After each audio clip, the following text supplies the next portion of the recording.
Oh shit. Rick don't trust nobody. Nobody. Not at the terminus and then Woodbury and all that, Woodcrest, whatever it was called, Colgate, whatever it was called. He don't trust nobody. Anyway, Maggie, she brings this scary motherfucker up into to the boys, right? They examine him. They say, "How many more people's out there? What the fuck you got planning? What's the trap? What's the setup? And all that kind of shit."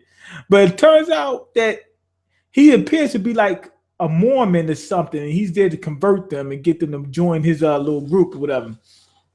But Rick, he gave up on religion a long time ago. At the fucking the governor and whatnot, religion was like the first thing from his fucking mind. He knocked homeboy out. He said, fuck you. He said, fuck you and that pamphlet you keep passing out. Just knocked him right out. Anyway, Rick thinks the British is coming. The whole time he thinks that the guy is calling him, his goons or whatnot. He's like, oh shit, the British is coming. He said, I know they coming. I can feel the shit. He said it's gonna be the terminus, it's gonna be fucking Woodbury, it's gonna be I don't know, some other shit, the hospital. He said it's gonna be those motherfuckers from the hospital. It's gonna be somebody that's gonna try to kill us, eat us, fucking experiment on us or something. But anyway, Michonne, she needs to find out what's up. And she needs to find out what's going on with this compound. She said, you know what? Let's go ahead and listen to this guy. At least take the chance. Which actually makes sense.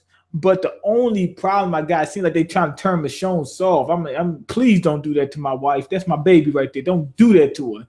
Anyway, Rick is paranoid like a motherfucker. I mean, paranoid. He said, before my daughter eats this food, you gonna eat it. And then the guy eats it, and he says, okay, I'm gonna wait about 5-10 minutes before I eat it. Then he tried it. He said, okay. All right. He said, now I'll give it to her. Now he explains everything and how everything's, from beginning to the end. And his story seems to check out. The gang, Michonne and the rest of the gang, they go check up on this on his homeboy or whatever, just to see if the story checks out, and it appears to be right. The gang finds Dale's old RV and everything, and now they believe, or they pretty much believe. But Rick is really he just like fuck that. He said, I don't give a fuck how convincing he is. So I don't give a damn. Anyway, Michonne, she starts running from the thug life. She said she wasn't built for it, and she ain't, she's not built for it tough. She's starting to try to go soft on her. She's telling Rick, she's telling Rick, we need to find this compound and we won't have to fight no more walkers, and it's for the baby. It's for what's the fucking baby name? Ginger, whatever. It's for Ginger. It's for her. We doing it for her. It's not for us, that type of shit. So she's trying to go soft on us. I hope she don't do that. Please. It seems like they're getting closer and closer just to her becoming soft and whatnot. So she's really not about that thug life anymore. And Rick, he just goes full G mode. He's just like, fuck that. He said we the Walking Dead.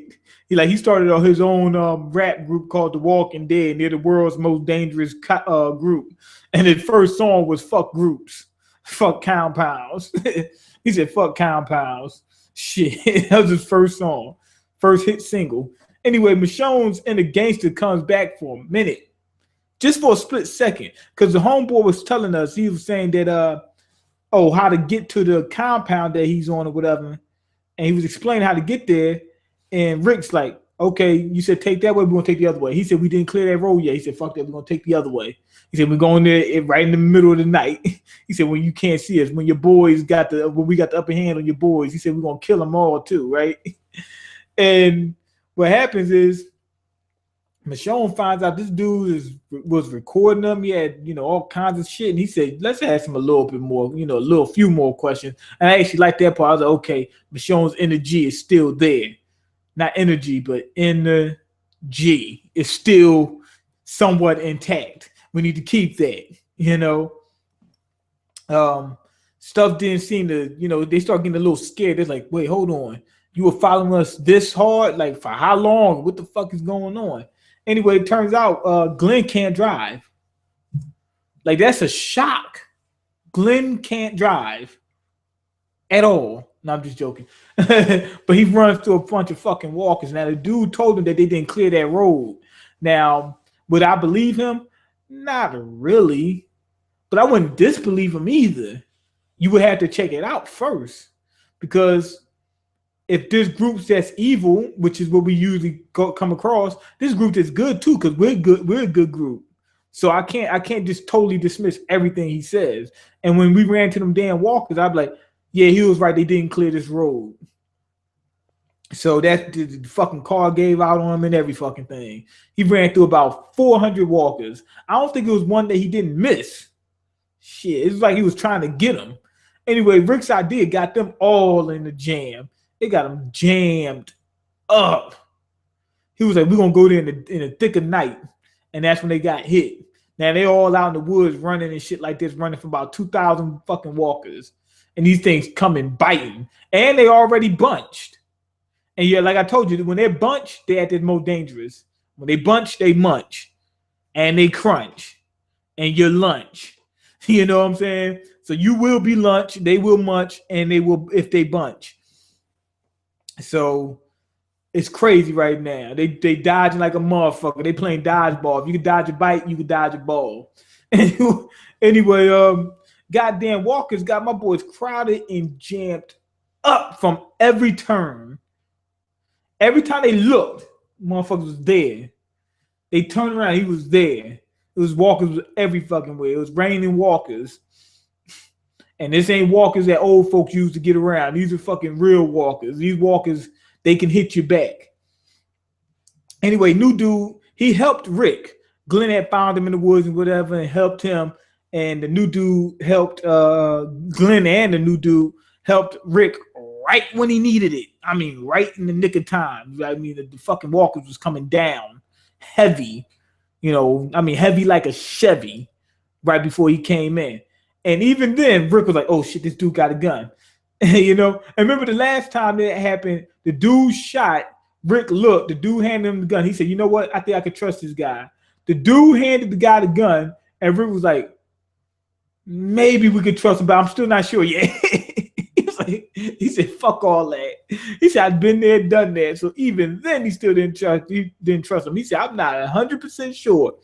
Anyway, the dudes, they managed to get out and find the gang or whatnot, and the dude's friend was there. Turns out he's gay. So now we know we can trust him. At this point, I mean, if you can't trust a gay guy, you can't trust anybody. It's just that plain and simple. If you can't trust a gay man, you just can't trust anybody. So we know Rick just can't trust anybody. But we know he's good at this point because he's gay. So we know he's good. Anyway, the group slide, they get ready to go ahead and head to their compound, and they slide right past DC. So DC might still be coming up. Anyway, Michonne, she tries to get Rick to leave the G life. Rick was still on that shit. He said, yo, I still don't trust this motherfucker. He said, I got to be sure. That's what he said. I got to. He said, I must. I have to. And Michonne said, we don't need to have all these walls around us. We can live pretty decent if we focus, you know, some shit like that. Michonne's starting to piss me off a little bit with that. I hope she does, because if she keeps doing it, we're going to have to get a divorce. Well, I don't know about all that, but it's going to strain our relationship because these accusations tearing us apart. Anyway, Rick, he's still on that G shit. He said, you know what? He said, this is what I'm going to do. He went and got some heat, hid it in like a old blender, and I guess he stored his nuts for the winter just in case something go wrong. He knows where he got a gat to get to. Because you know when you go in the compound, the people are probably going to frisk you and everything else like that. So he made sure he had a gat in hand. Anyway, this episode, excuse me, it got exciting after the point where they was going through the walkers and all that kind of shit. But it seemed a little bit slower than I expected it to be. you know, like when they were showing them go to DC, you were seeing all these walkers pop out from everywhere and whatnot. It seemed like in that little brief preview that we saw, that was pretty much everything. So they showed us everything. So it really wasn't much. It just looked like it was going to be a lot. They're already at the destination. But when we seen in the previews from this week, something ain't right with that destination that they had. Like you hear the music, and I mean, the music gotta tell you something. When the music sounds like that, something ain't right. I believe the dude is cool. You know what I'm saying? Like if you can't trust a gay guy, you can't trust anybody. So I think he's all right, and his friend. But the other people, I'm not sure about. I'm not sure this compound, because we can't stay on it forever. Something's bad's got to happen to get them off that compound. We are not going to stay there forever, or at least they'll be going in and out of the compound, at least. So that's the case with that. This episode wasn't, it was weird. I found the other episode to be a little more exciting. I don't know why, except for the part when they running through the walkers and shit like that. Seemed like it was kind of slow. I don't know why. Probably because they was just going back and forth with the guys talking about whether they trust him or not. Rick, he was all right. Like, I believed him. Like, yo, yeah, don't trust a motherfucking soul. But at the same time, you can't just do so much. You can't just be like, I don't trust no fucking body. You got to take some kind of risk somewhere. But Michonne just seemed a little bit too open to it. That was my problem with her. Rick was a little bit too closed-minded, although I can agree with him. Michonne was a little too open-minded, although I can agree with her. So it wasn't, neither one of them was really balanced. So I mean, you got to trust somebody. How else your group going to grow? It's best when your group grows, because if it stays small, you're vulnerable to all kinds of other stuff. Let me go ahead and see the comments. I'm gonna give this episode 3.5 out of 5. The episode was intense, but what is Shirley going to do about the ICUP? I-Cup. I don't know. I have no clue. Anyway, go ahead and leave your comments, like the video, and subscribe, because I can't eat. I'm broke, nigga. I'm broken. You got the power to change that. Peace.